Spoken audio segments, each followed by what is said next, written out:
Prito, bali-bali rito dugan da jay. Handa na lang pasirin. Ga, abayan mo, tamandong mo sa nagutan sa labi. Aya, so #1 pop music station, DWJE 88.1 FM, Radyo Pangasinan. Paborito. Parad aliguas, tan arangkaday kalasyaw, ang inyong lingkod sa ating bayan. Ang bawat isa ay mahalaga. Sama-sama nating itaguyod ang disiplina, malasakit, at tunay na pagbabago. Sa tulong ng inyong suporta, patuloy nating mapapalago ang ating komunidad. Malinis, ligtas, at maunlad. Isang mensahe mula kay Mayor Patrick Agustin Caraman. Kasama ninyo sa bawat hakbang tungo sa progresibong bayan. Alagang Caraman, Kalasyaw, para sa lahat.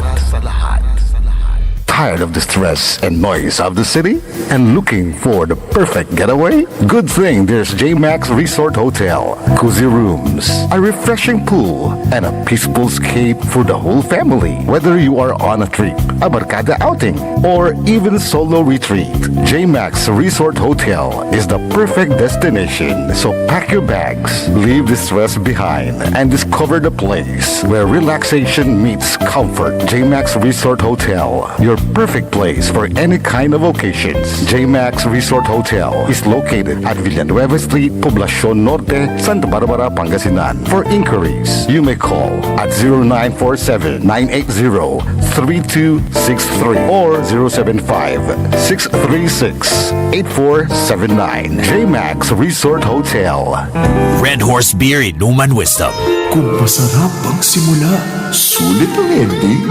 Tama! Red Horse Beer. Sarap. Sulit. Red Horse Extra Strong, the #1 extra strong beer in the world. Drink responsibly. Bawat patak, masarap. Suabe, kaya sulit ang inuman. Kasanggamo sa relax sarap. Red Horse Beer. Drink responsibly. Popular sa balita, popular sa musika. Pangasinan Govwaves Network Corporation. Sa Pangasinan, we are the #1 pop music station. DWJE 88.1 FM, Radyo Pangasinan. Paborito. Paboritong ang kabataan ng matatanda. Paboritong pakinggan sa bus, tricycle, jeep at mga opisina.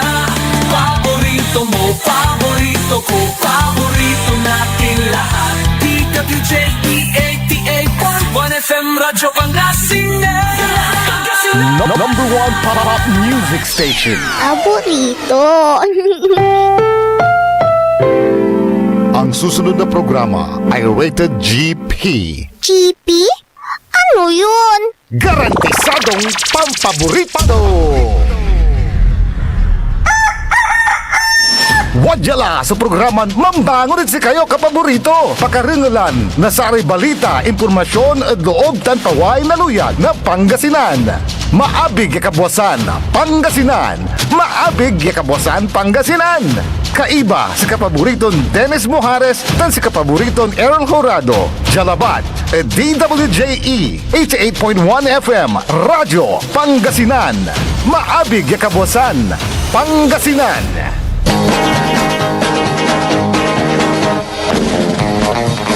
Oras alas 6:01 na kabuwasan. Masantos tan maabig ay kabuwasan luyag na Pangasinan. Wadyan ipapalungtal sa programan maabig ay kabuwasan Pangasinan. Pakasulan na sa balitad lokal, balitad nasyonal. Agawad loob na 24 oras. Naringalan jalabat at DWJ 88.1 FM Radyo Pangasinan. Paborito. Nakaulapyo o dasayan kabuwasan Makterion Lingkora Timog ti Pangasinan Dennis Mojares kay bamot si kapaborito Errol Horado tanjad technical control si engineer Nexon Dakal.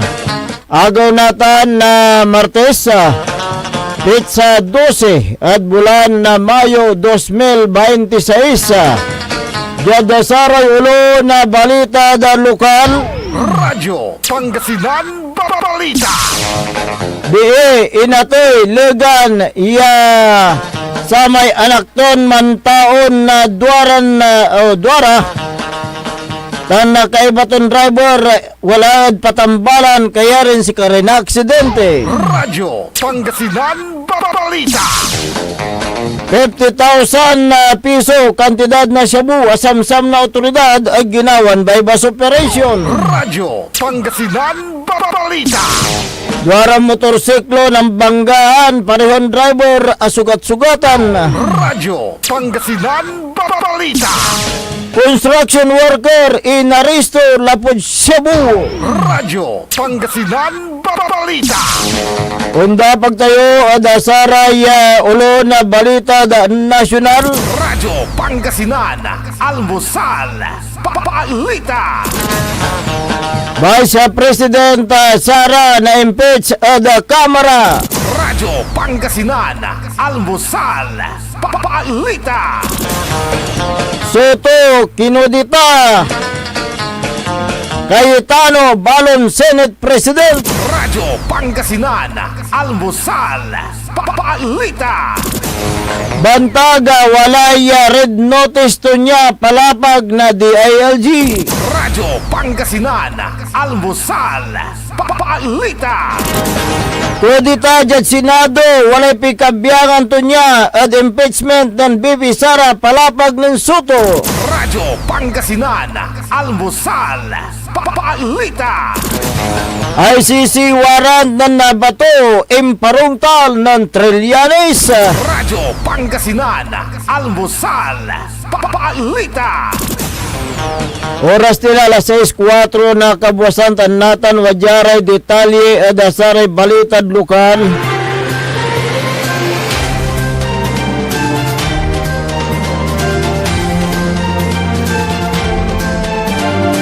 Hinatoy lega niya tatambalan na dyan hospital sabi lega niya wala critical kondisyon so anak to na mantaon na taloy taon na kaya iba so driver na motorsiklo kaya rin si Karen na aksidente dyan bali na malasiki Pangasinan. Unong at investigasyon na pulis akalugan at motorsiklo sa talurang biktima kasabidad barangay Lareg-Lareg nan si Karay only ko adabitlan lugar alos control na driver sa Manabila siya na sa may impakabasigdaran niya at kabutan dan luluganan. Di masiba si Ray biktima tan si Karay kagamor na sugat yan dan durumang parte na laman tan tampol yan bati kirad patambalan bang balat inatoy sabihin biktima. Radyo Pangasinan Balita.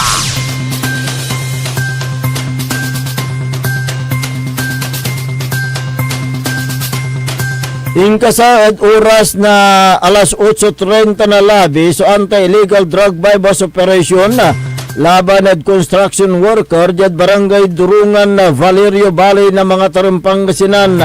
Tampolya siningkat na mga tarumpulis dyan koordinasyon na Philippine Drug Enforcement Agency PDEA Regional Office 1 so 23 anyo si Balulaki residente na barangay Malayo Valley na Orbistondo Pangasinan.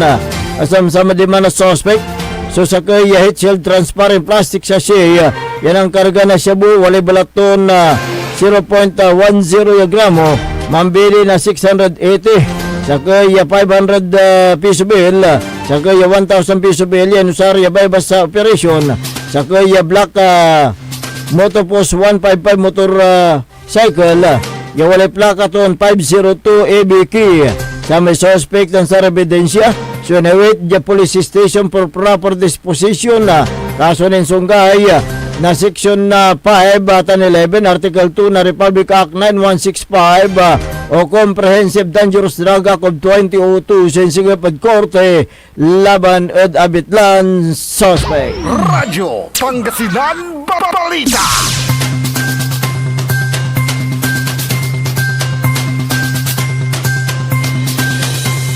Unliligar daw od 50,000 piso kantidad na Cebu asam-sam na Drug Enforcement Unit na Ordanita City Police di koordinasyon na Philippine Drug Enforcement Agency PDEA Region 1 at ginawa ng illegal drug bypass operation yung kasad oras na alas 3:43 na palbangon Yada Arriego Street Barangay Poblasyon na Dabitlan Syudad yan ang resulta din pagkaka-aresto at 41 anyos siya suspect. Ang gapoy anapan residente na bit ng lugar. Asam-sama di man na suspect. So duwarang perason heat-shield transparent plastic sachet. Yan ang karga na Cebu. Walay balaton na 6 gramo. Mambili na 40,800 piso. Sa kuya BIR ID. Sa kuya genuine 500 piso bill.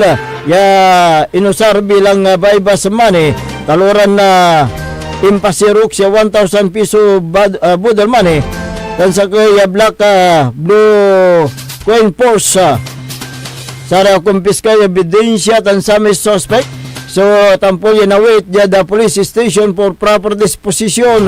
Kaso nin sunggay na Republic Act 9165 o Dangerous Drug Act of 2002. So insigmatla ed korte.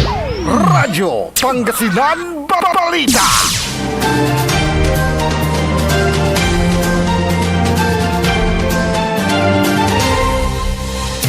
Simi Club Supol at oras na alas 7:50 na labi. Jad Sitio Sili Barangay Ungi babali na Sangkintin Pangasinan sa may buong sa pangkayarihan na 36 anyos wala asawa. Residente na Barangay Kalumbuyan na dabi ng balay. Tampol yan ang respondere Bureau of Fire Protection na Sangkintin. Jad ginawa ng investigasyon na BFP sa may bitla na pool. So, sa kaya Market Safe House na biktima, umpapuay at investigasyon yung mandolo to na panangan na asuto niya na naapulyanan na. So, abitlan na dalikan na siyagan na sa may insiklab na apoy. Lapod light material, so abitlan na abong at tampol ya timbayak suabit lang po ola ya asib-suban at oras na alas 8:48 na labi hanggang pumayat sabi asugatan at agawan po ola. Radyo Pangasinan Balita. Judge sang konuran ya balitad lokal duaran na aka motorsiklo o duaran motorsiklo so nansalpukan. At oras na alas 2 na palbangon niya agawa dya Barangay San Jose, Anda, Pangasinan. Sa Rainbow Luganan, Yamaha Sniper Motorcycle, mamanewaan na 70 anyos. Wala asawa, dumaralos. Umpapoy kainom na alak, residente na Barangay Poblasyon na Dapilang Balay. Sa may kabanggaan to niya, Black Rusi 110, motorcycle, mamanewaan na 43 anyos, wala asawa. Leburora akay lumot na alak residente na Barangay Amagbagaan na Dapilang Baloy. Unong at investigasyon na pulis sa may Yamaha Sniper sumamarap at north direction. Lugan niya sa may Rossi motorcycle sumamarap mo at parehon na direksyon. Lapod ang bilungot sudalan sa redwara motorsiklo. So nanbanggaan singugan na sa may aksidente. Akagamor na sugat ray biktima. Tan si Karay tampol yung batik, Jada Patambalan. Radyo Pangasinan Balita. Narangalan ere katubukulan niya balita da lokal. Antes tayo ng dapag da saray detalye da saray balita da national. Wajanire Pigaran Paimano. This is Pangasinan Gulf Waves Network Corporation.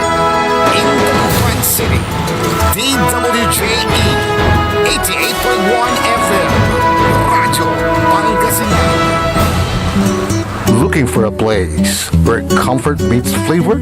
Welcome to Cafe Medardo, nestled inside Coras Manor and Garden in Mapandan, Pangasinan. Your cozy escape just off the town's heart. Start your day with the rich aroma of freshly brewed coffee. Savor our signature blends, perfectly paired with warm pastries straight from the oven. Indulge our mouth-watering pasta, all and chef-inspired specialties made with love in every bite. Whether it's a casual catch-up with your friends, a family celebration, or a quiet moment just for you, Cafe Medardo is your perfect spot to relax, connect, and enjoy. Visit us today at Cafe Medarno in Coras Manor and Garden, Mapandan, Pangasinan, where every cup tells a story and every visit feels like home. Cafe Medarno, where every sip feels special. Mga kababayan ko sa Malasiki, ang maayos at maunlad na komunidad ay nagsisimula sa ating lahat. Makilahok sa mga programa ng ating lokal na pamahalaan, kalinisan, kalusugan, at kaayusan. Mag-segregate ng basura, sumunod sa batas trapiko, at suportahan ang mga proyekto ng barangays. Tandaan, ang pagbabago ay nagsisimula sa simpleng disiplina at pakikiisa. Sama-sama tayo para sa mas ligtas, malinis at maunlad na bayan ng Malasiki. Ang LGU at mamamayan magkaisa para sa kinabukasan. Ako po ang inyong lingkod, Mayor Alfe Soriano ng Bayan ng Malasiki. Mga kapaboritong tagupenyo, may bagong saya at pagkakataon ka na naman para manalo. Ipinakikilala ang bagong Authorized Agent Corporation ng STL sa Dagupan, ang Golden Key Play Corporation. Mas pinaantig, mas exciting, at mas malapit sa inyo. Araw-araw, may tsansa kang mag-uwi ng papremyo. Legal, ligtas at suportado ng PCSO. Suportahan ang legal na laro, iwasan ang illegal. Dahil dito, panalo ka na, makakatulong ka pa. Ang STL Dagupan ay hatid sa inyo ng Golden Key Play Corporation at ng Philippine Charity Statistics Office. Hindi ba napapansin ang inyong negosyo, mga kapaborito? Abay, magpa-advertise ka na dito sa DWJE 88.1 FM Radyo Pangasinan. We are located at the 3rd floor of Jumel Building, A.B. Fernandez East, Dagupan City. Or you may contact us at 0968-444-4290 or 0956-168-4908. O bueno, mga kapaborito, magpa-advertise na! Umangon na! Samahan ang inyong mga kapaborito. Maabigyan ka po sa Pangasinan. Dennis Muhares, Errol Hurado, ang gigising sa inyo tuwing umaga sa programang Maabig Kagabosan Pangasinan. Dito lamang sa #1 Pop Music Station. WJ88.1 FM Radyo Pangasinan.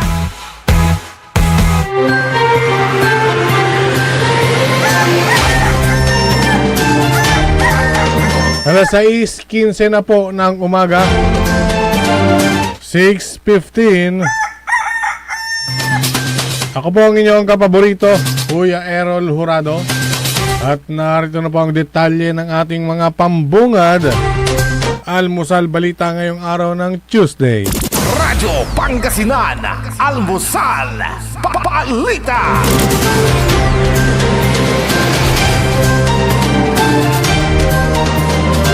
Sa botong 257 na pabor, 25 na tutol at 9 na abstain, ay tuluyan nang na-impeach ng Kamara si Vice President Sara Duterte kahapon.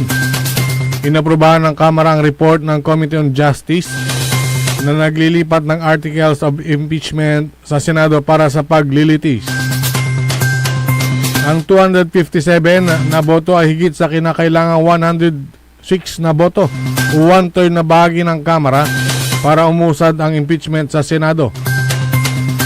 Nilampasan din ito ang orihinal na 240 na mambabatas na sumuporta sa unang impeachment bid laban kay Duterte noong 19th Congress. Sa plenary session, inilahad ni House Committee on Justice Chairperson Attorney Jerbil Luistro ng Batangas ang pambungad na pahayag at ipinisinta ang mga artikulo ng impeachment laban sa Vice Presidente. Ayon sa kanya, hindi lamang ito usapin ng bilang boto kundi kung naituguyod ba ang konstitusyon na sunod ang wastong proseso, may sapat na ebidensya at nanaig ang katotohanan. Kapag may mabibigat anya na pagdududa tungkol sa paggamit ng pera ng bayan, tungkol sa katapatan ng SALN, tungkol sa asal at pananatil ng isang pinuno, ayon kay Luistro.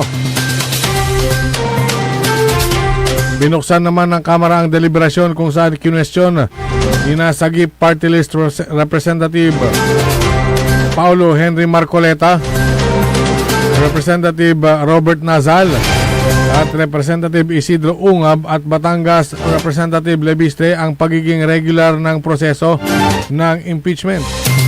Matapos ang mahabang interpellation mula sa mga mambabatas na tumututol sa impeachment, naghain si Senior Deputy Majority Leader Lawrence Defensor ng Iloilo ng motion upang ituloy ang nominal voting, kung saan pinahihintulutan ang mga miyembro na ipaliwanag ang kanilang boto matapos ilabas ang resulta.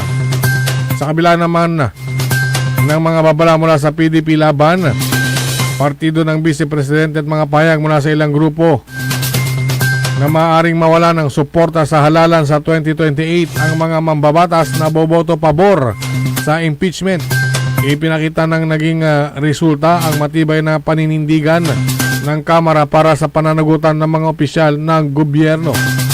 Sa articles of impeachment inaprubahan ng House Committee on Justice ay naglalaman ng 4 na pangunahing aksakdal laban sa Vice Presidente.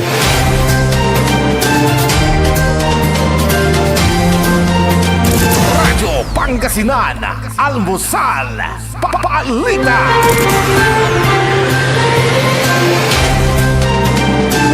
Samantala, Radyo Pangasinan, Almusal, Balita. personal na inhirap ni dating Senador Antonio Trillanes IV sa Senado ang warrant of arrest ng International Criminal Court o ICC na inisyu laban kay Senador Bato de la Rosa. Nagtungo si Trillanes sa Senado nitong Lunes kasama ang NBI upang gawin ang pag-aresto kay de la Rosa. Sinabi ni Trillanes na nagtungo siya sa Senado dahil na rin sa kahilingan ni De La Rosa noon na sumama ang dating senador sa pag-aresto sa kanya.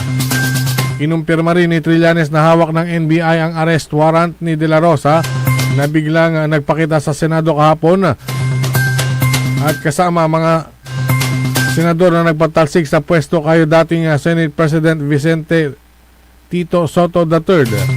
Sinabi rin ni Trillanes na aarestuhin na dapat ng NBI si De La Rosa pero ayaw namang lumabas ng senador.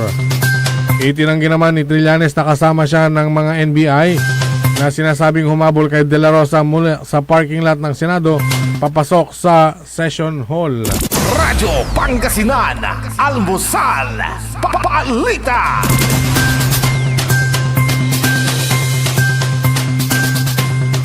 Sa iba pang mga balitang nasyonal, napatalsik kahapon sa kanyang pwesto si Senate President Vicente Soto III at napalitan ni Senador Alan Peter Cayetano. Bumoto ang 13 senador para maluklok si Cayetano, samantalang siyam naman ang bumoto kay Soto at 2 ang nag-abstain. Sina Senador Juan Miguel Zubiri at Senador JB Ejercito. Nangyari ang pagpapalit ng liderato ng Senado sa mismong araw na muling pumasok sa Senado si Senador Ronald Bato de la Rosa na kabilang sa mga bumoto kay Cayetano at sa gitna ng paghanda ng Senado para sa impeachment trial ni Vice President Sara Duterte. Biglang lumitaw si De La Rosa dakong alas 3 ng hapon o bago magsimula ang sesyon. Ang mga senador na bumoto para kay Cayetano ay sina Senador Escudero, Villanueva, Marcos, Marcoleta, Padilla, Go, De La Rosa, Legarda, Cayetano, Mark at Camille Villar, Estrada at Soto. Ang mga senador na bumoto para kay Soto ay sina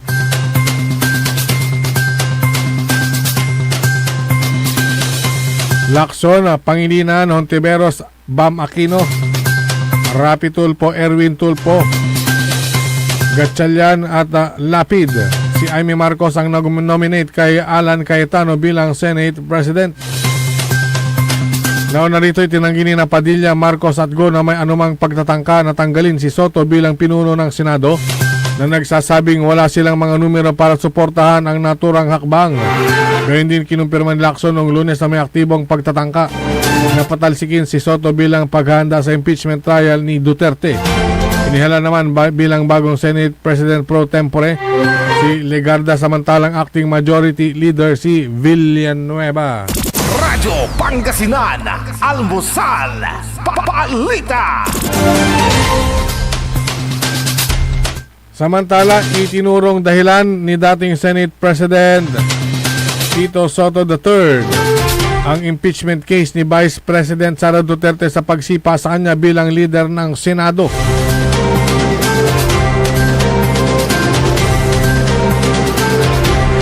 Sinabi ni Soto na isang strong possibility na pinatalsik siya dahil kung siya pa rin ang Senate President, agad niyang i-convene ang Senado bilang impeachment court sa sandaling matanggap ang articles of impeachment laban kay Duterte.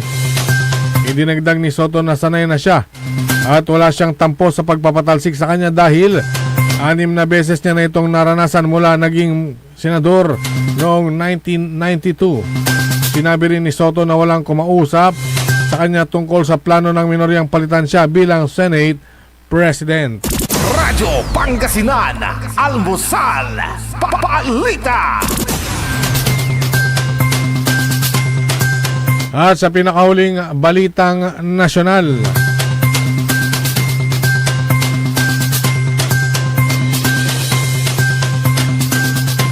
isa sa ilalim muna sa quarantine ang 38 tripulanting Pinoy na lunan ng cruise ship na MV Hondius bago sila tuluyang pauwiin sa Pilipinas.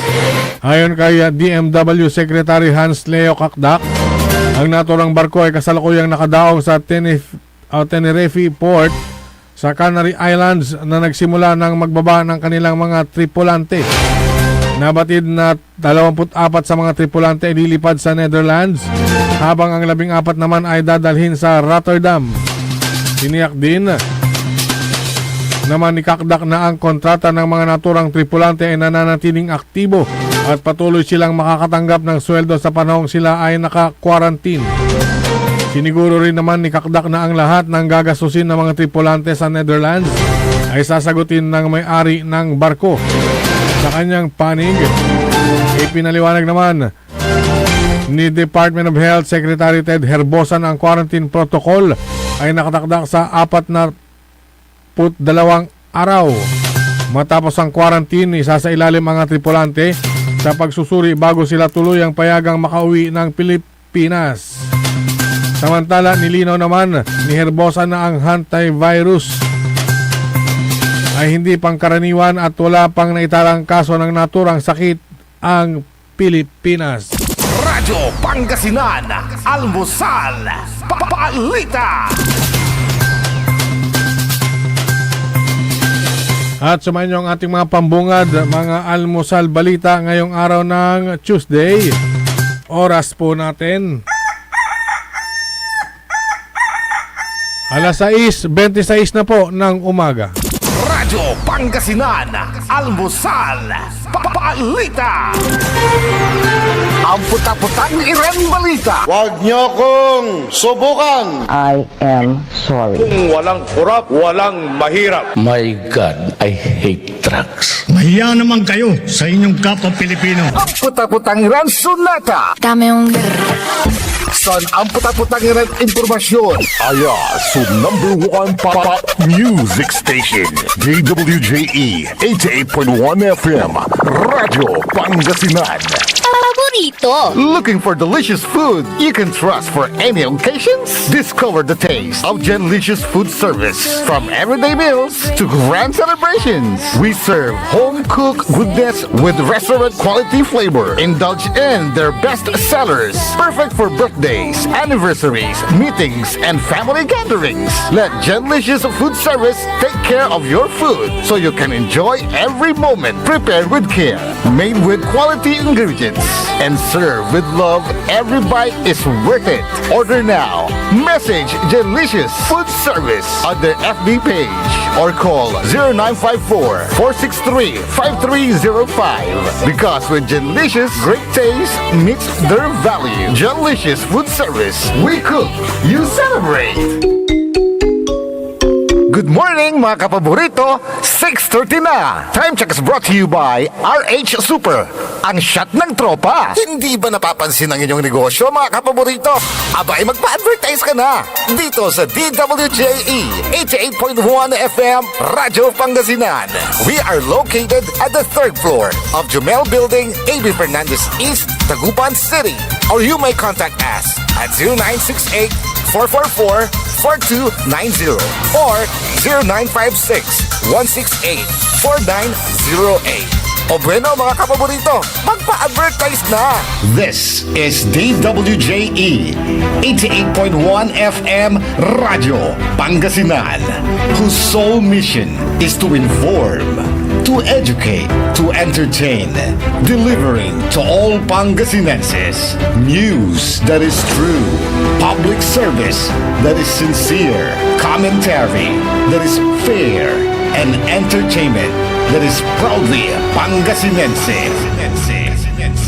This is your DWJE 88.1 FM Radio Pangasinan, going beyond just being number one, working towards total domination. Jad Pangasinan, walay saksa kaya radio station ya iiyag na Saray Pangasinense. Jad Aguilar, Paborito. Basista, Binmale, Paborito. Bugalyon, Paborito. Labrador, Paborito. Lingayen, Paborito. mga tarap, Paborito. Jad Urbis Tondo. Paborito. Aya, so 88.1 Radyo Pangasinan. Ang inyong official summer station. Ito po ang DWJE 88.1 FM Radyo Pangasinan. Talagang summer ang saya-saya dito sa Pangasinan. Halina na mula Lingayen Beach, saya di mapantayan. Kasama barkada, buong pamilya. Summer ang saya. Oh, oh, Pangasinan, sigaw ang dogo. Init at saya, sabay-sabay nating maranasan. Radyo Pangasinan. Your fun under the sun summer station. Summer ang saya. Umangon na, samahan ang inyong mga kapaborito. Maabig yung kapusan Pangasinan. Dennis Muhares, Errol Hurado, ang gigising sa inyo tuwing umaga sa programang Maabig Kagabosan Pangasinan. Dito lamang sa number 1 pop music station. WJ 88.1 FM Radyo Pangasinan. Oras alas 6:30 ng umaga. Sa pagpapatuloy ng ating palatuntunan, Maabig Kabuasan Pangasinan, ang inyo pong nakakasama sa umagang ito. Good morning Pangasinan, Maabig Kabuasan. Ako po ang inyong kapaborito, Kuya Errol Hurado. Makterion Lingkor, ato'y Pangasinan, Dennis Muhares. At kasama din natin dyan sa may technical control ang nag-iisang pugi sa puso ni Madam Charis, Engineer Nixon Dakal. Araw po ngayon ng Martes, labing-dalawa sa buwan ng Mayo 2026. Samahan nyo kami sa pagtalakay sa mga mainit na issue ngayong maga. Kung mayroon po kayong mga gustong iparating na mga reklamo, mga sumbong, mga reaksyon, mangyari lamang po, tumawag sa smart number 0939-100-9931 o kaya globe number 0927-974-2784. At sa atin pong Facebook at YouTube, DWJE 88.1 FM Radyo Pangasinan. Ayan. Uy, nakipagkabulang ka kahapon? Ha? Nakipagkabulang ka? Saan? Sa hagdanan? Oo, sa Senado. Hindi? May habulan sa Senado kahapon ha? Ano, anti kabalang ng ito, mabati ko manayo. Lumantad mula sa kanyang lungga itong si Senador Bato de la Rosa sa tagal ng kanyang pagtatago. Oo nga, pag wala ako, hinahanap niyo ako. Pag nandito ako, tatanungin niyo kung bakit nandito ako. Bakit? Yung sinabi niya na sumama si former Senador Antonio Trillanes na manghuli sa akin. Oh, ngayon ayaw niya magpahuli. Hindi, sinabi niya kasi na sumama ka pa. Oh, hindi, sinabi niya eh. Oo nga, na hulihin ako. Oo nga eh. Kaya, Meron pa yun eh, bring it on. oh, kaya nga, personal na iniharap ni dating Senador Antonio Trillanes sa default sa Senado ang warrant of arrest naggaling sa International Criminal Court laban kay Senador Ronald Bato de la Rosa. Oh, dala-dala niya no. Yung bit-bit daw eh. pinakita eh. Arrest warrant, pinakita niya. Si Trillanes nagpunta nga kasama ang mga NBI. Para arestuhin daw sana. Si Senador de la Rosa. Nagtungo si Trillanes sa Senado dahil na rin doon sa kahilingan ni Bato de la Rosa noon na sumama ka dating Senador Trillanes para arestuhin ako, sabi niya eh. Ngayon nandun kahapon. Pero lumantad naman si Senador de la Rosa para umattend ng sesyon. Oo, dahil nandun nga nagkataon na nandun din si Trillanes at saka mga NBI at mga tao. Pero pag titingnan mo mas nauna pa yung mga NBI. Hindi, kasi ganito yan eh. Ayun doon sa aking mga nababasa sa social media ay may senador daw palang nag-invite. Kasi ganito yan. Nagkaroon kasi ng kahapon eh. Kudita kahapon eh. Kinudita itong si... Hindi nga, bago nga mangyari ang kudita. Oo nga, bago nga mangyari ang kudita, alam na nila na malamang na itong si Senador Bato de la Rosa ay papasok at atin sa sesyon. Tama nga. Yun, Hindi nga sila nagkamali. Hindi sila nagkamali. Di man naman ugip natin, Ken. Senado, ta siyempre, Woman Sukulay Protection to eh. Oo nga, di ba? Kaya nga, ang sinabi nga dyan ay para arestuhin. Arestuhin. Oo.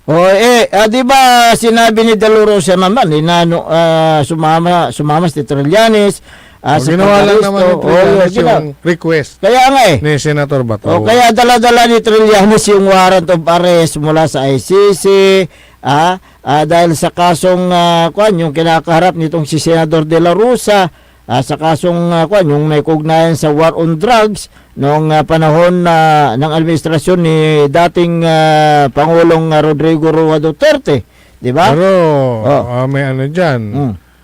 May mga lumabas sa social media na komento. Siyempre, social media, samot-sari. Correct. Ano ang kapasidad niya na manghuli? Hindi naman siya manghuli. Nandun naman ang NBI. Oo nga. Siya lang yung may bitbit. Siya yung may bitbit. Sinamahan niya lang yung Correct. NBI. Hindi siya pwede manghuli dahil siya po ay private citizen. Wala siyang kapasidad. Pero yung mga otoridad ang may kapasidad yan. Pero pag kahapon sa mga interview, kala mo siya yung authority eh. Oo, kasi... itong si Trillanes. Kasi na-challenge siya doon sa sinabi ni Bato eh. Na sumama ka para arestuhin ako. Pero wala rin. Tumakbo Di umuwi na sila. Tumakbo eh. Siyempre, tatakbo talaga yan. Tumakbo. Mabilis pala. Siguro yun, track and field. Hindi, kasi alam mo kasi yung mga men in uniform. Kasi tignan mo yung takbo niya, talagang mapalasapas mo to. Ang mga ang mga men in uniform, talagang well-trained sila dyan sa mga takbo, lahat ng mga training nandyan sa kanila eh. Kaya... kung nag-training sila, mas nag-training si Bato. Oo nga. Tadakalira. So, hindi nahuli. Pero kung sakaling naabutan yun, alangan na natundaman, iguyor-guyor. Hindi, arestuin talaga. Yung proper, procedure. Agalanti Mila. Hindi, may warrant eh. Okay tama, may warrant naman. Pero hindi pa rin siya nakuha. Kasi nakatakbo. Kahit nandun na siya sa plenary, di nalada ko mun. So, yun ang kwan dyan. Kasi nga, meron nga meron nga pinapairal na rules din dyan sa may sa Senado. Ang sabi naman ni Trillanes, bakit ako? Ito yung video. Kasi wala papanang ng itong video. Nung hinuli ako, nandito ako, nasa sesyon kanto. Oh, okay. Akila, ay hindi, in surrender da. Correct. Pero kasi yon nakatimbre sa Senate President. Oh, Yung paghuhuli sa isang senador. okay. Natan, ang gaposo, ang ibaganda, solo tulaba kuno, sino, agto yung bagad sa rami senador, kuhanan, social media, si Soto labak kuno sumakanta. Kasi yung mga social media kasi, yung mga nagko-comment doon, hindi nila alam yung batas eh. Oo. Alam natin na may internal rules ang ang legislators, ano? Meron silang ginawang internal rules. Okay, diyan sa Senado, kailangan mong protektahan yung kasama mong member sa legislation, di ba? So, yun yung sinasabi mo na hindi sila nakipag-coordinate. Hindi ako nagsabi. Yung mga sinabi nila sa social media. Yung sinabi sa social media. Okay. So, well, yun. Isang procedure yun. Pero alam mo, may maganda akong nabasa. Meron na nga tayong tinatawag na no one is above the law. No building is above the law. Kanda ba? Siya rin. Di ba Senate? Hindi nyo pwedeng yan dito kasi nasa Senado tayo, Kwan. Hindi nyo siya pwedeng hulihin. Pag merong no one is above the law, no building is above the law also. Pero ito ngayon. Kung walang pagkakasala, itong si Senador Bato de la Rosa, dapat naharapin niya yung akusasyon na sa kanya. Naharapin nakaredy na ngayong eroplano. Kaya nga. Kaya nga. Daig. Ngayon, yung pag-aresto sa kanya para harapin niya yung paglilitis. Doon niya dipinsa yung kanyang sarili kung wala nga siyang pagkakasala. 'Di ba? Okay. Tulad ni dating Senador Trillanes, sinabi mo, nagparesto doon sa loob ng session, Senado. Itong si dating senador at ngayon ay congressman, Laila de Lima, sa loob din ng kanyang opisina nagparesto. Babae yun. Babae. Talagang yung kusa niyang isinurrender yung kanyang katawan sa sarili. Sa sarili. Yung kanyang sarili sa dahil gusto niyang harapin yung kanyang pagkakasala, di ba? Ano sabi ni word? Ano sabi ni Digong? So yun ang kwan dyan. Dapat masunod ang batas sa Pilipinas, particular ang Republic Act 98521 o Philippine Action Crimes Against International Humanitarian Law and other crimes against humanity. Ang naturang batas ay nagbabawal at nagpaparusa sa mga yung mga crimes sa iba't ibang mga yung mga malubhang paglabag sa karapatang pantao. Ang batas na ito ang nagpoprotekta sa mga sibilyan at walang kalaban-laban na sibilyan. Pinagbabawal ng batas ang pagpatay sa mga civilian, hindi makataong pagtrato sa mga bihag. So yun yung pinag-uusapan diyan yung crimes against humanity. Correct. Yung malawakang pagpatay. Tulad nung sinasabi nilang war on drugs. Ng panahong Duterte sa Davao. Itong sinasabi naman nila na ICC warrant ay war on drugs doon sa Davao Region. At Davao City nung siya ay hepe. At Davao Region nung siya ay regional director. Correct. So hindi pa nung mga panahong iyon ay nasasakupan pa ang Pilipinas ng ICC. So pinapairal pa ang batas tungkol sa mga ganyan ng ICC. Kasi nung panahon ni dating Presidente Rodrigo Roa Duterte, pinutol niya yung na yan pero 2017. 2017, pero yung mga nangyari yon year back pa. Year back. Kung yun naman ang pinupuntuhan din naman ng mga otoridad. Otoridad, okay. So, yun po yung mga pangyayari kahapon. Ngayon, kung yung sinasabi namin, kung walang pagkakasala, itong si Senador De La Rosa, bakit kailangan niyang pagtaguan ng batas? Dapat harapin niya. Takbuhan niya yung batas. Ayun nga lang, batas na pinapairal ng ICC. ICC. Pero sa Pilipinas, hindi nga siya inaaresto, di ba? Oo nga, oo. Dahil wala pa siyang kaso dito. Oho. ICC yun. Correct. O kaya nga hindi yung NBI at saka yung mga nandun sa yung mga sa Sergeant at Arms trabaho lang yung ginagawa ng NBI, trabaho din ang ginagawa ng Sergeant at Arms, pero sila yung mga nakapagbuno. 'Di ba? Sila yung nakapagsakitan. Correct. Kita mo yung isang yung umiiyak na Sergeant at Arms. May nag-resign, di ba? Yung hepe. Yung hepe, di ba? Oo. Nag-resign. PMAR din yun. Oo, nag-resign dahil siyempre hindi niya siguro. Pero sa panahong ganito, nagkaroon ng problema, dapat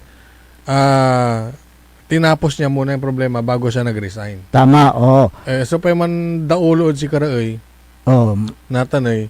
So, Singa ama na, may binugbog ko no. Binugbog daw dahil maraming video yan sa social media na yung mukha niya talagang nakikita mong pinagsusuntok at may dugo-dugo sa labi. Sa yung mukha niya? Binugbog daw siya ng NBI. Daw? Oo. Ang sabi niya, ginagawa niya lang naman daw yung trabaho niya dahil ayaw niyang papasukin yung NBI. Oo, dahil may utos nga sa kanila. So, naman, mali naman yun. Kasi, huwag mong ilagay yung batas sa iyong kamay. Dapat, kasi may protocol dyan sa Senado. Yun nga, mga tauhan lang din yung mga yan. Correct, oo. Siyempre, dahil dyan sa Senado, may sarili silang security. dapat, nga yung mga Sergeant at Arms. Buti nga daw, etong mga Sergeant at Arms, walang mga bit-bit na baril. Oo, dahil protocol nga, nasa loob sila ng session, very peaceful. Correct. Sa plenary. Yung mga NBI daw ay mga armado. Pero at least, buti na lang nakapag-usap-usap sila bandang huli. Kaya, at ang napag-usapan nga na hindi na nga arestuhin itong si Bato hanggang kagabi. Ewan natin, today is another day, different story to tell later. Correct. Kasi, parang scripted yung mga pangyayari dyan Scripted dahil unang-una nagkaroon ng balasahan, naging 13 yung boto. Correct. In favor of in favor of Cayetano. Naging, yung minority, naging majority. Pag hindi pumasok si Bato, malamang si pa rin yan, si Soto pa rin, dahil magtatay yan Oo nga. Pag nagtay yan, di yung Senate President pa rin ang nandyan. Oo. So, yun ang kwan dyan Yung abstain na dalawa, malamang boboto yan. So, talagang alam na nila na kailangan nila ng number. Ito pa. Nagpasa sila parang meron yatang nagmungkahi na acceptable na ang video conference or teleconference. So, ibig sabihin, kahit wala ka dun sa plenary, pwede kang umattend ng session, pwede kang makaboto. Through video. So, na-anticipate na nila na kung wala man si Senator Bato or sino man, ay pwede pa rin maki-join at makaboto. Okay. So, mame-maintain nila yung number nilang 13. Ngayon, so ang Senate President ngayon na bago, itong si Cayetano. Okay. So, napababa nila si Soto. Ngayon, ano mangyayari dyan sa impeachment ngayon na aakyat na dyan sa Senado? Abangan mo rin. Kasi ako, inaabangan ko. Ano mangyayari dyan ngayon? Maiiba ang tono ng kanta. Kaya nga. Diba? So, hindi na si Soto, hindi na rin si Lacson. Dahil may bago na. Ang pumalit kay Lacson si Ligarda nga So, yun yung kuha ngayon. Parang yung mga kuha ngayon nakatutok diyan sa impeachment lalong-lalo na yung gusto lang ma-impeach si Vice President President. Sara. Parang nanlumo sila ngayon doon sa pangyayari sa Senado dahil nagpalit ng liderato. Di ba? So, paparating na tayo sa may exciting part. Kasi na-impeach na nga si Vice President Sara doon sa Kamara. Kongreso. Sa Congress. So, dyan sa Senado ngayon ang yung babantayan. kanilang boto. Grabe, no? Kaya nga Mas nadagdagan. Nadagdagan. Oo. Kaya ang problema, merong mga samot-saring eto na naman tayo. Lumalabas sa social media na kesyo pag ikaw daw ay bumoto ng yes kay BP Sara, ay kumbaga itatakwil ka na bilang membro ng PDP laban, hindi makakakuha ng anumang suporta. Ito pa ang mas matindi. May idinadamay na naman sila na isang religious group. Hindi kaya So, wala namang sinasabi yung grupo na yun. Kaya hindi kaya pagbabanta sa on the part na doon sa mga miyembro ng Kamara, yung mga ganun. Di ba? So, in fairness naman doon sa may religious group na isinasali na naman nila, wala namang sinasabi yung pamunuan. Kaya kung sa politika lang, Wala na kayong mag-ano dyan. Dapat congressman. Dapat dapat magdadamay kini arumya sekta. Mahirap 'yan. So bantayan natin. Alam mo, nagulat ako sa dami ng congressman doon habang nanonood ako. Itong si Kamanggagawa Party List. Talagang bira ng bira, talagang puna ng puna itong si Congressman Eli San Fernando. Ano pa yan isa yan sa mga bata na congressman pero matalisiw yung mansalita. Kasi binuto to, yes. Yes, diba? Pati sila Congressman Abante, di ba? Grupo ni ni Congressman Libiste.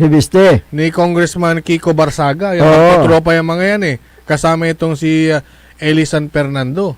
At sa pinilaan to at kin? Yes. Dahil alam yan na hindi rin natin kasi may easy night din siyang kailangan mong sabihin kung bakit yes or no. So, yun yung ngayon dyan sa Senado ngayon ang babantayan ngayon. Kung anong mangyayari dyan sa Senado dahil nagkaroon ng rigudo ni Kanga yung kudita at napababa nila itong si Soto. Ngayon, pag sakali na maristo itong si Senador Bato. Pero nakaupo na bilang Senate President itong si Cayetano at napalitan na rin itong si Senador Lacson. Privilege speech na siya. Kahapon. Kagabi pala. Kagabi. So, yun po yung mga pangyayari dyan. Ma-impeach kaya sa Senado itong si Vice President Sara o hindi? Yun po ang ating abangan sa susunod na kabanata. Alas 6:51 ng umaga. Good morning kay Maki Mapalakapak Soriano. Maabigya kabuwasan Kuya Dennis at Kuya Errol, sabi niya. Good morning, Mac. Good morning si ka, dito mapandan. Si Kapitan Bernard Antolin. Ayan, diyan sa may Barangay Jimenez. Si Imagine Acorda, bless morning, sabi niya. Ganun din si Paing Palos, diyan sa may Barangay Kalawagan, Lawak, Pangasinan. Good morning ka Dennis at ka Errol, sabi niya. Susana Bungar Bustamante, good morning sir, sabi niya. Si Tina De Leon, dyan sa may Kalasyaw, good morning. Si Helen Ibasan Labarias, ayan, magandang umaga dyan sa may bayan ng Bimali, Pangasinan, okay? May mga dito, reaction tayo na nakita dito, basahin ko kung ano itong mga reaction nila, itong mga ating mga kabayan. Sabi ni 0986-4491 Idol, hindi naman siguro duwag. Bakit ayaw magpa-aresto, sabi niya.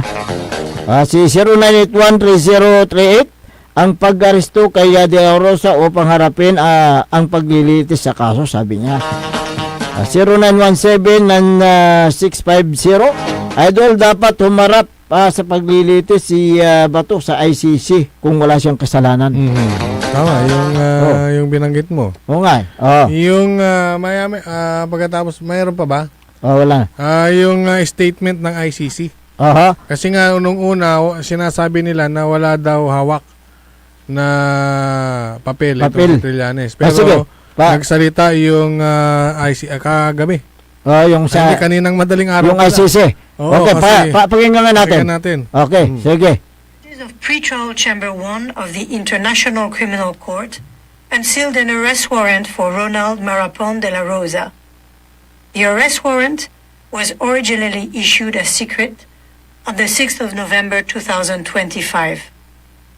Mr. de la Rosa is alleged to have committed the crime against humanity of murder at least between the 3rd of July 2016 and the end of April 2018, during which no less than 32 persons were killed in the Republic of the Philippines. The judges assessed the material submitted by the prosecution and found reasonable grounds to believe that Mr. de la Rosa is allegedly criminally responsible as an indirect co-perpetrator for the crime against humanity of murder. Mr. de la Rosa is alleged to have been involved in a common plan that lasted from approximately the 1st of November 2011 until the 16th of March 2019 to kill alleged criminals in the Philippines, including those perceived or alleged to be associated with drug use, sale, or production.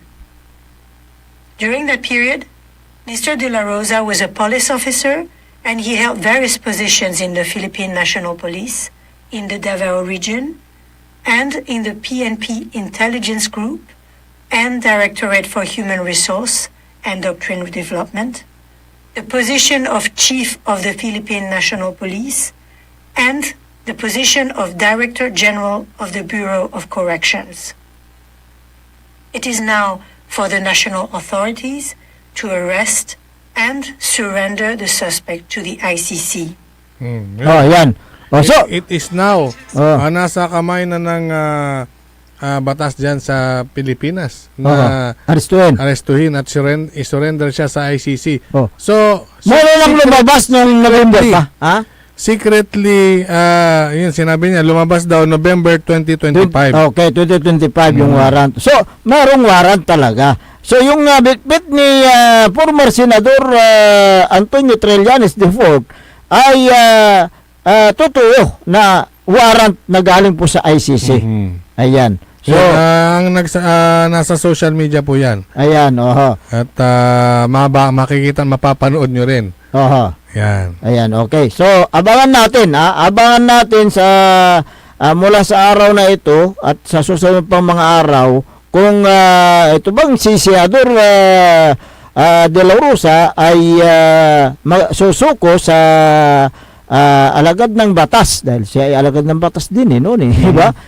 So pag sumuko will and good at ito i-turn over doon sa ICC.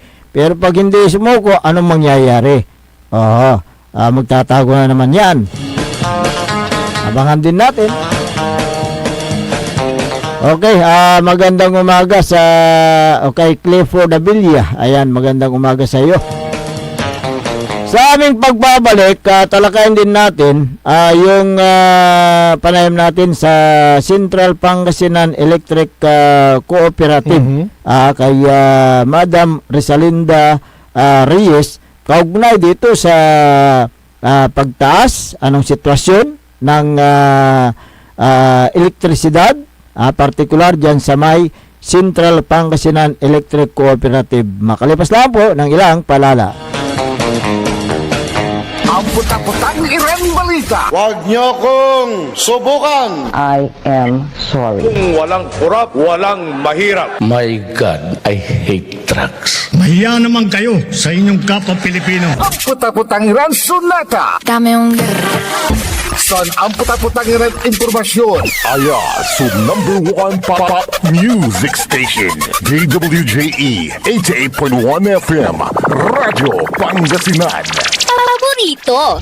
Parad aliguas, tan arangkaday kalasyaw, ang inyong lingkod sa ating bayan. Ang bawat isa ay mahalaga. Sama-sama nating itaguyod ang disiplina, malasakit, at tunay na pagbabago. Sa tulong ng inyong suporta, patuloy nating mapapalago ang ating komunidad. Malinis, ligtas, at maunlad. Isang mensahe mula kay Mayor Patrick Agustin Caraman. Kasama ninyo sa bawat hakbang tungo sa progresibong bayan. Alagang Caraman, Kalasyaw, para sa lahat. Tired of the stress and noise of the city and looking for the perfect getaway? Good thing there's JMax Resort Hotel. Cozy rooms, a refreshing pool, and a peaceful escape for the whole family. Whether you are on a trip, a barkada outing, or even solo retreat, JMax Resort Hotel is the perfect destination. So pack your bags, leave the stress behind, and discover the place where relaxation meets comfort. JMax Resort Hotel, your perfect place for any kind of occasions. JMax Resort Hotel is located at Villanueva Street, Poblacion Norte, Santa Barbara, Pangasinan. For inquiries, you may call at 0947-980-3263 or 075-636-8479. JMax Resort Hotel. Mga kababayan ko sa Malasiki, ang maayos at maunlad na komunidad ay nagsisimula sa ating lahat. Makilahok sa mga programa ng ating lokal na pamahalaan, kalinisan, kalusugan, at kaayusan. Mag-segregate ng basura, sumunod sa batas trapiko, at suportahan ang mga proyekto ng barangays. Tandaan, ang pagbabago ay nagsisimula sa simpleng disiplina at pakikiisa. Sama-sama tayo para sa mas ligtas, malinis at maunlad na bayan ng Malasiki. Ang LGU at mamamayan magkaisa para sa kinabukasan. Ako po ang inyong lingkod, Mayor Alfe Soriano ng Bayan ng Malasiki. Mga kapaboritong tagupenyo, may bagong saya at pagkakataon ka na naman para manalo. Ipinakikilala ang bagong Authorized Agent Corporation ng STL sa Dagupan, ang Golden Key Play Corporation. Mas pinaantig, mas exciting, at mas malapit sa inyo. Araw-araw, may tsansa kang mag-uwi ng papremyo. Legal, ligtas at suportado ng PCSO. Suportahan ang legal na laro, iwasan ang illegal. Dahil dito, panalo ka na, makakatulong ka pa. Ang STL Dagupan ay hatid sa inyo ng Golden Key Play Corporation at ng Philippine Charity Statistics Office. Red Horse Beer Inuman Wisdom. Kung masarap ang simula, sulit ang ending. Tama! Red Horse Beer. Sarap. Sulit. Red Horse Extra Strong, the #1 extra strong beer in the world. Drink responsibly. Bawat patak, masarap. Suabe, kaya sulit ang inuman. Kasangga mo sa relax sarap. Red Horse Beer. Drink responsibly. Hindi ba napapansin ang inyong negosyo, mga kapaborito? Abay, magpa-advertise ka na dito sa DWJE 88.1 FM Radyo Pangasinan. We are located at the 3rd floor of Jumel Building, A.B. Fernandez East, Dagupan City. Or you may contact us at 0968-444-4290 or 0956-168-4908. O bueno, mga kapaborito, magpa-advertise na! This is DWJE 88.1 FM Radio Pangasinan, whose sole mission is to inform, to educate, to entertain, delivering to all Pangasinenses news that is true, public service that is sincere, commentary that is fair, and entertainment that is proudly Pangasinense. This is your DWJE 88.1 FM Radyo Pangasinan. Going beyond just being number one. Working towards total domination. Jad Dagupan, walay saksakay ang radio station ya iyayag nasaray Dagupenyo. Jad Bunuan Binlo. Paborito. Bunuan Buking. Paborito. Bunuan Gese. Paborito. Kalmay. Paborito. Karae. Paborito. Tanjad Karanglaan. Paborito. Aya, so 88.1 Radyo Pangasinan. Popular sa balita. Popular sa musika. Pangasinan Govwaves Network Corporation. Sa Pangasinan, we are the number one pop music station. DWJE 88.1 FM. Radyo Pangasinan. Paborito. Paboritong ang kabataan at matatanda. Paboritong pakinggan sa bus, tricycle, jeep at mga opisina. Paborito mo, paborito ko, paborito natin lahat. DWJE 88.1 FM, Radyo Pangasinan. Number one pop music station. Paborito. Bumangon na, samahan ang inyong mga kapaborito. Maabigyan ka po sa Pangasinan. Dennis Muhares, Errol Hurado, ang gigising sa inyo tuwing umaga sa programang Maabig Kagabosan Pangasinan. Dito lamang sa number one pop music station. DWJ 88.1 FM, Radyo Pangasinan. Alas 7:04 ng umaga. Sa pagpapatuloy ng ating palatuntunan, Maabig Yakabwasan Pangasinan na ang inyo pong nakakasama sa umagang ito. Ako pa rin po ang inyong kapaborito, Kuya Errol Hurado. Mac Terulingkura, Timog Pangasinan, Dennis Muhares. At kasama din natin dyan sa may technical control ang nag-iisang pugi sa puso ni Madam Charis, Engineer Nixon Dakal. Kung meron kayong mga gustong iparating ng mga reklamo, mga suggestion, opinion, mangyari lamang po tumawag sa smart number 0939-100-9931 o kaya sa globe number 0927-974-2784. Ayan. Uy, nagkaroon tayo ng pagkakataon upang makapanayam ang spokesperson ng Central Pangasinan Electric Cooperative, itong si Madam Resalinda Reyes, tungkol sa estado ng power supply ng Simpilco. Kumusta nga ba ang lagay ng Central Pangasinan Electric Cooperative? Ayan. Ayan. At siyempre, nandyan yung mga paliwanag ni Madam Marisa yung sinabi niya dyan na stable pa rin yung supply na nagmumula sa power supply suppliers at walang problema sa supply ng kuryente. Ngunit na nagkaroon ng slight o yung bahagyang pagtaas ng electric bill noong nakaraang buwan. Diba? Ang pagtaas ng electric bill ay sanhi ng pagtaas ng generation charge at transmission charge dahil sa nag-announce noon ang National Grid Corporation o ang NGCP na nagtaas sila ng kailang rate.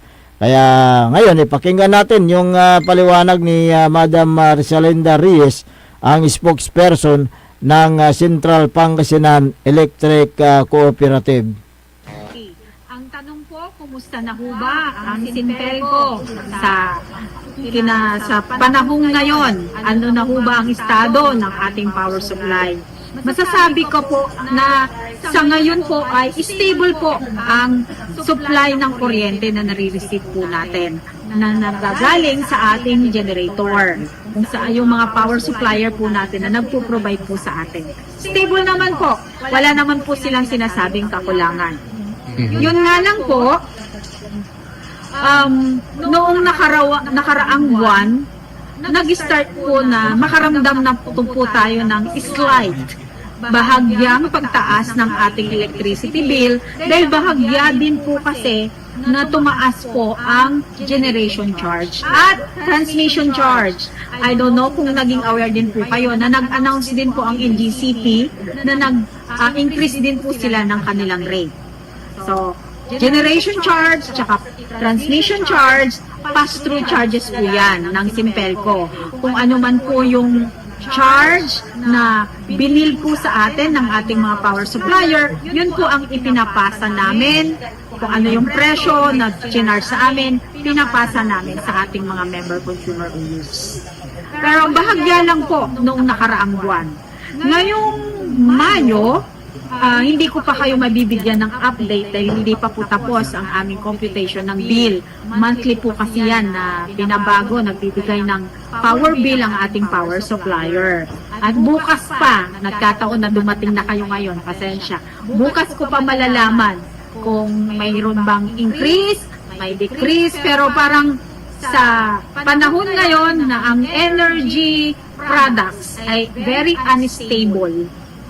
Sabihin na natin medyo bumababa, pero napakalaki pa rin ng in-increase bago March, di ba? So, ang tanong, bakit ho ba yung mga power supplier nyo, katulad ng SWAL, tapos yung Thermal Luzon, gumagamit ho sila ng coal. Coal po yan. Hindi naman siya affected. Pero yung mga administrative cost po nila, logistics, pag-i-import po ng mga coal products, diba? Kasi imported yan. Tumaas ang dollar exchange rate. So, yan po yung mga malalaking factor kung bakit kahit hindi ho tumaas po yung presyo ng coal, mayroon pa rin pagbabago sa kanilang presyo. Ma'am, just like oil products, ang electricity din ay deregulated, ma'am. Yung generation aspect, yung generation component, deregulated din po yan. So hindi po control ng kooperatiba ang magtaas basta-basta. Opo, kaya nga po pass-through charges po yan. Pinapasa lang po namin. At hindi lang po Simpelco. At hindi lang po electric cooperatives. Even these other distribution utilities. Pass-through talaga yan. Regarding naman sa pag-suspend ng ARC sa koleksyon ng GAOL, Green Energy Auction Allowance. Okay. So, ano po ang sa mga consumer ngayon? Maaaring may bahagya, pero hindi ko alam kung mararamdaman nila na talagang bumaba ang aking bill. Dahil ang collection lang naman po doon sa GAOL ay 0.0371. Hindi natin mararamdaman actually kung ilan man yun. Say for example, sige, mag-compute tayo. Yung 0.0371, halimbawa 100 kilowatt hour po yung nakonsumo nyo times 100. Ang mababawas lang sa bill nyo ay 3 pesos and 71 centavos. Ang liit-liit lang po noon, hindi nyo alam na nabawasan kayo. Ito na yon. Wala nang GAOL, hindi nyo alam. Kasi maliit lang. How about yung pag-disconnect naman po na hanggang 3 buwan na hindi mo nang pwedeng i-implement, ma'am? Kumusta po ang Simpelco dito, ma'am? Sa aspeto na yan, medyo aminado po kami na medyo talagang baka malaking dagok on our part. Dahil ito aminado naman po kami. Marami din po sa aming mga consumers na kung hindi sila puputulan, hindi sila magbabayad. Diba? Yun yung sad truth sa ating mga consumer. Although marami din pong nagbabayad ng kusa. Pero ito yung nakagawian na marami po sa ating mga consumer na sana hindi po nila gawin na kapag walang pupunta dyan, wala silang ma-receive na notice of disconnection, least priority. Pero yung suspension na yan for 3 months, naka-specific bills for May, June, and July. Ibig sabihin kung ang utang mo ay April, pababa pa, meron ka pang April, March, January, hindi ka pa rin exempted. sa pagpuputol. Mapuputulan ka pa rin kasi hindi dahil doon sa May, June, July kung bakit ka namin mapuputulan. So again, ang suspended lang ay ang May, June, July. Although ini-encourage pa rin namin sa ating mga member consumer owners, kung meron silang kakayahan na magbayad, huwag na ho nilang antayin yung July o kaya August pag-lift ng suspension, ng disconnection dahil pareho din lang nilang babayaran. Mas masakit nga kung 3 buwan mong inipon, mas mahihirapan kang magbayad. Hindi naman yan ibabayaran ng gobyerno. Pinasuspend lang yung disconnection. Diba? So, susunod po tayo. Susunod po ang Sinpelco. Sinpelco is always law-abiding. Pero lagi po namin ini-encourage ang ating mga consumers, kung mayroon po silang kakayahan na magbayad na po sila. Dahil para sa kanila din yun.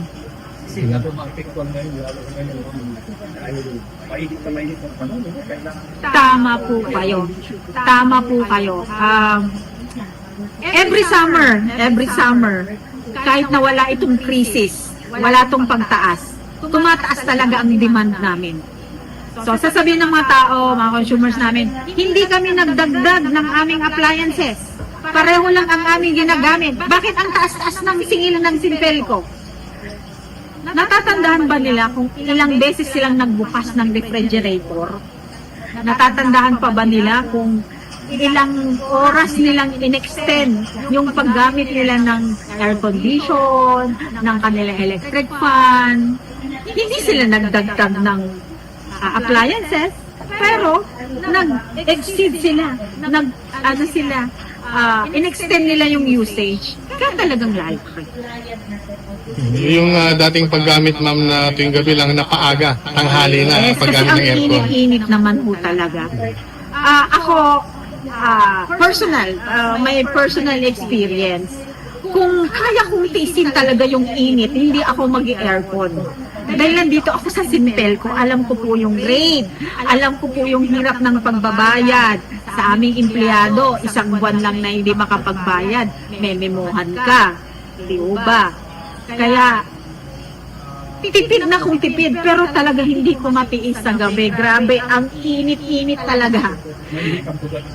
Yes, kaya talagang sasabi ko, baka 5,000, 6,000 ngayong buwan.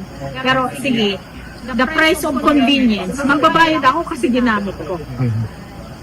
So, ma'am, panghuli na lang po siguro, ano na po ang payo po sa ating mga kababayan, lalo na po sa mga member consumers, baka hindi po inaasahan, baka biglang tumahas ng bahagya ang magiging bill nila na lalabas ngayong Mayo. Ma'am, ano po ang message po natin sa kanila?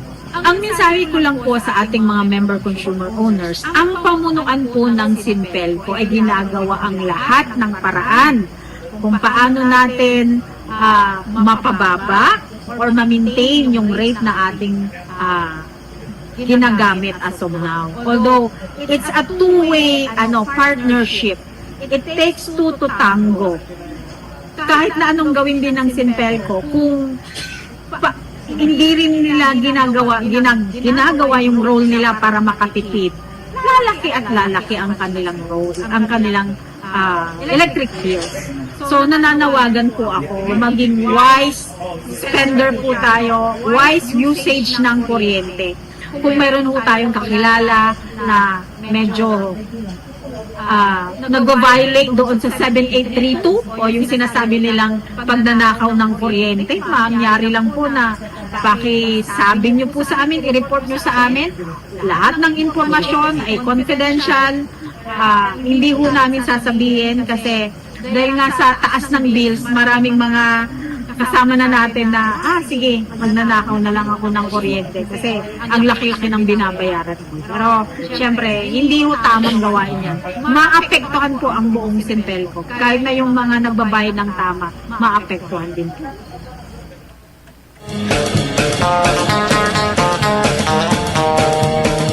So yun po ang paliwanag ni Madam Rizalinda Reyes, ang spokesperson ng Central Pangasinan Electric Cooperative. So nagkaroon ng pagtaas ng singil ng kuryente noong nakaraang buwan dahil sa pagtaas ng generation charge. Oh.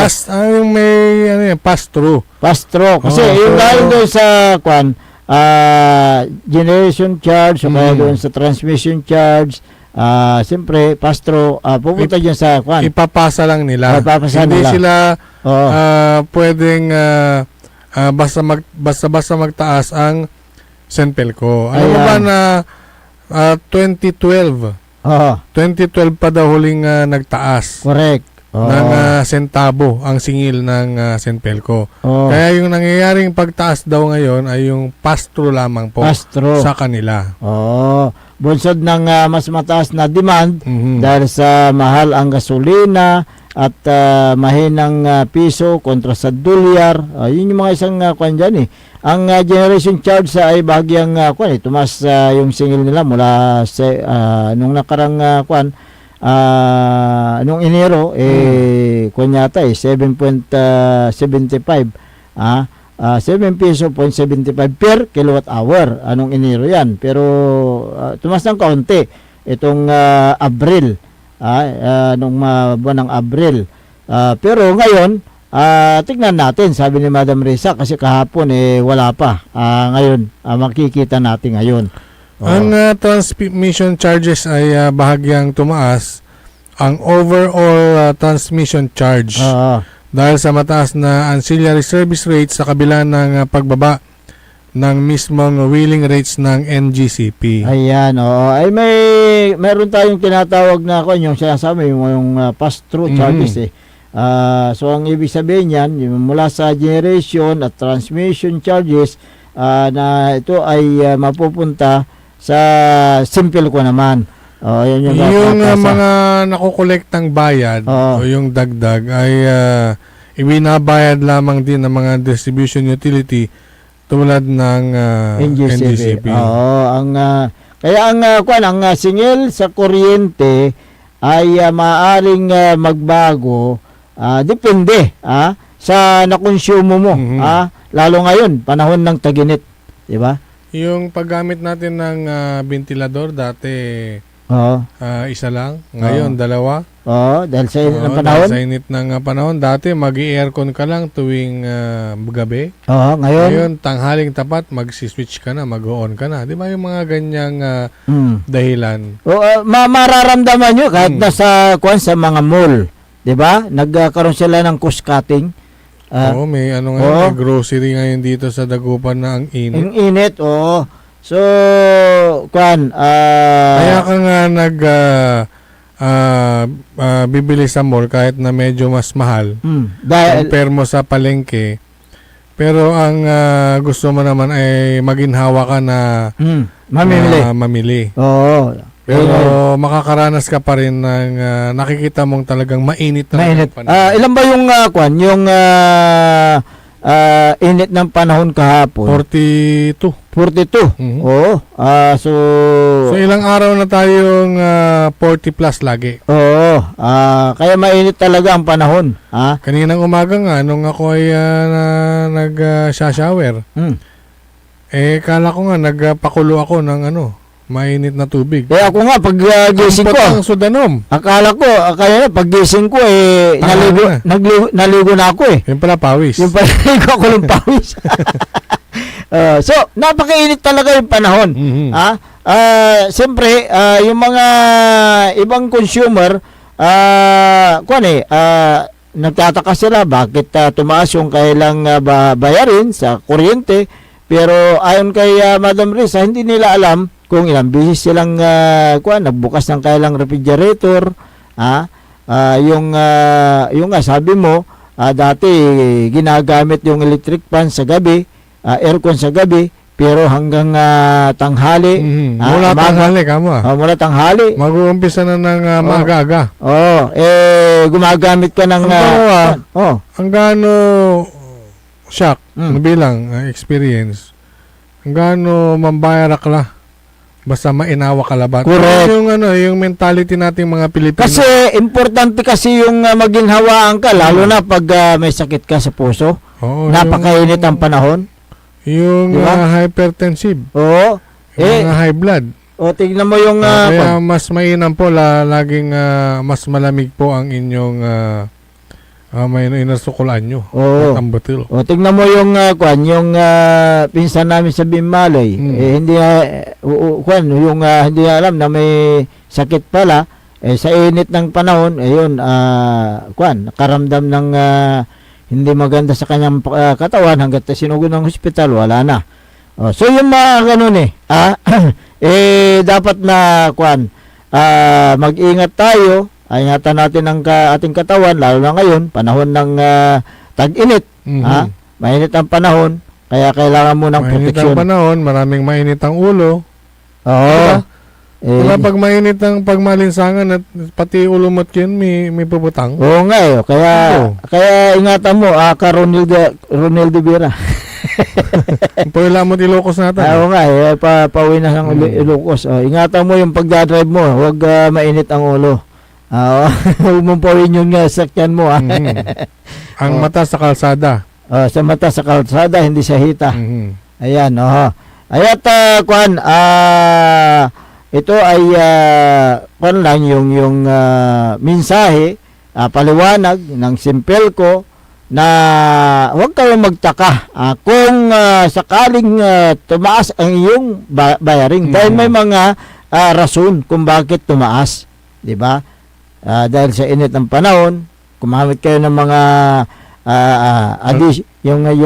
mga appliances, di ba? Nagdagdag ng appliances, nagdagdag ng konsumo. O yung iba naman, hindi naman ako nagdagdag ng appliances. Pero gumamit ka ng nagdagdag naman siya ng konsumo. Yung konsumo, yung oras, di ba? Dati ginagamit mo tuwing gabi lang, ngayon gagamitin mo mula tanghali hanggang gabi na. Kaya't yun po yung mga ibang rason dyan kung bakit tumaas yung bayarin ninyo sa kuryente. Sabi naman ni Janine Santos, sabi niya from 2K naging 5K, good job Meralco, sabi niya. Meralco naman yan. Meralco naman sa Metro Manila. Uy, ate ka nga pala. Kaya pala yung Meralco nag-iimbestiga sa Manila dahil yung may mga modus pala diyan sa din sa Manila yung kung nagpakabit sila ng solar. Yung may nahuli daw pala sila diyan. Na Meralco consumer. Bumili lang ng solar panel. Nilagay doon sa tuktok ng kanyang bahay. Yung solar panel, nilagay sa tuktok ng bahay na nakikita ng mga tao. Yung pala? Uy, grabe naka-solar na. Yung pala, panel lang. Ang kuryente niya pa rin, jumper. Tingnan mo naman ang modus siyempre, sila. sino ba naman ang makakasita dyan na, uy, hindi siya nagbabayad ng kuryente. Siyempre, solar yung pala, naka-jumper pala. Jumper to. Wag ganon, illegal yan. Solar jumper. May pananagutan po kayo sa batas pag may batas po dyan. Ginawa nyo yung mga illegal na gawain. May batas po dyan at may mga karampatang parusa sa mga nagka-jumper. Ayan, Pag sinabing jumper, yung nagnanakaw ka ng kuryente. Okay. Si Lo Santiago, tipid tayo lalo na sa panahon ng tag-init para hindi malaki electric bill. Mainit nga Paano? Tipid. Sige. Si Stephanie L. Garcia, sobra na ang tipid. Kung kailan ka nagtitipid, tumataas naman ang bill ng kuryente. Siguro hindi pagtitipid yung ginawa mo. Sige. Pwede pa tayong mag-exercise sa engineer. Sige, take it away.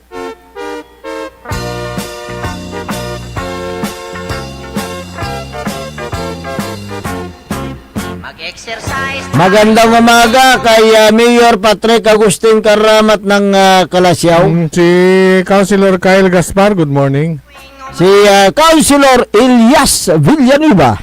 Councilor Manny Datwin at si Engineer Ben Datwin dyan po sa may DMW, Datwin Machine Works. Si Councilor Mike Sison. Si Councilor Jopi Loresco, good morning. Councilor Habardani Misina. O si SK Federation President Ayay Misina, good morning. Diyan sa may Mayor's Office, magandang umaga kay Madam Marmi, kay Boss Carlo, kay Sarbayan, Sergeant Esteves at Madam Jubit Apiado Esteves, magandang umaga. Arturo Eustaquio, LGU Calasiao. Si datin Kapitan Lieutenant Banawang, Kapitan Mil Sapira. Magandang umaga. Good morning, sir. Ayan, si Dado. Kumusta kila? Si Dado Pidlawan. Magandang umaga. Ganon din, si Alvin Sandoval, Alvin De Vera pala, Alvin De Vera de Guzman. Dito at makabito. Pero may Alvin Sandoval, Kagawa ditan. Jad Bimaloy. Jad Barangay Pututan. Putot, Pitan. Putot, Sudan. Ayan, Pitan. Si, yan pa, Councilor Teneros Fertis Flores ng Mangaldan. Si Vice Mayor, Attorney Johnny Cabrera, good morning. Si Sir Jonar Lapore. Diyan sa may JML Car Center. Good morning. Good morning din diyan sa may RM Paran Auto Care. Si Sir Reggie Paran at si Ma'am Laxmi. Good morning po. Good morning din kay former Liga President Carlito Dion. Si Longhair Joel Albu. Ganon din, magandang umaga kay former Councilor Gerald Especial. Servisyong Espesyal. Official manaya. Official. Good morning. Good morning sa lahat ng mga nakikinig. Si kuha nga pala, Mar Pascua, magandang umaga.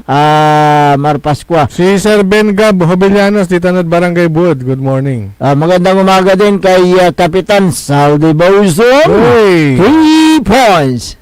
Hindi doon Bauson man. Ay, 133 points. Hindi, si Kapitan Saldi Bauson pag... ay, dumata naman basketball. Correct. Shoot muna bago dribble. Matangkad yan. Height to? Matangkad. 6'4". 6'4". 6 so Duketo, 4 so Katagito. Ayan. Good morning, ito Barangay Makabito. 6'4". Good morning din kay Clifford Abilia. Nabanti ko na ito si Jeffrey Castillo. Magandang umaga. Gawin din kay Melba Nabat at Stephanie Guzman. Magandang umaga sa inyo. Sino pa yung mga hindi ko nabati dito? Si Lolo Orpilia. Ayan, magandang umaga. At gawin din kay Jessica Bulataw. Lisa Sim, magandang umaga. At ganoon din kay Merlita Abilia, Esther Ramos ng Barangay Mangkop Calasiao, at ganoon din kay Elmer Suriano ng Barangay Bunlag, Sylvia Romero at Amads Edyo, ayan, ng Calasiao. Magandang umaga. Mara Merite Lapid, magandang umaga sa inyo. Okay? Si Michael Mariado Sugano, magandang umaga. Wala na po tayong sapat na oras sa ating palatuntunan. Kaya po pansamantalang namamaalam na sa Himpapawid at magbabalik bukas ang inyo pong nakasama sa umagang ito. Ako po ang inyong kapaborito, Kuya Errol Jurado. Macterion Lingkor, Team Magtipangasinan, Dennis Muhares, at kasama din natin dyan sa may technical control ang nag-iisang pogi sa puso ni Madam Charis, Engineer Nixon Dakal. Ang tabayana ng susunod na palatuntunan na Liknay Baloy ng kapaborito RJ Jimenez dito naman sa DWG 88.1 FM Radyo Pangasinan. Paborito!